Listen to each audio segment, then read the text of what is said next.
ఇది ఎట్లుంటుందంటే కథ మనకు తెలియదేం కాదు. గతంలో గత చరిత్ర చూస్తే కూడా తెలంగాణ ఉద్యమకారుల మీదనే ఎవడ్రా జై తెలంగాణ అంటుండు అని ఉద్యమకారుల మీద తుపాకీ గురిపెట్టిన రేవంత్ రెడ్డి నా అంత తెలంగాణ ఉద్యమకారుడు లేడని మాట్లాడతాడు.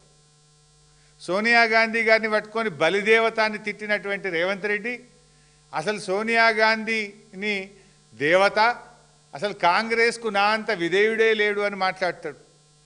కేసీఆర్ గారు ఉద్యోగాలకు నోటిఫికేషన్లు ఇస్తే ఆ ఉద్యోగాలకు కాయిదాలు పంచి నియామక పత్రాలు పంచి నేనే ఉద్యోగాలు ఇచ్చిన అనేటువంటి గనుడు రేవంత్ రెడ్డి. ఇప్పుడు బనకచెర్ల మీద కూడా అట్లే చేసిండు. బనకచెర్ల మీద మేము జంగు సైరన్ కొట్టి ఆంధ్రప్రదేశ్ హుషారు చేసింది. ఏం చేసింది? లేలే మేము బనకచెర్ల వెనుకకు తీసుకుంటున్నాము అన్నది మధ్యలో. అది ఎందుకు వెనుకకు తీసుకున్నారు అనే కనీస సోయి కూడా ఈ ముఖ్యమంత్రికి లేదు, ఈ నీళ్ల మంత్రికి లేదు. లేక ఏమన్నారు తెలుసా?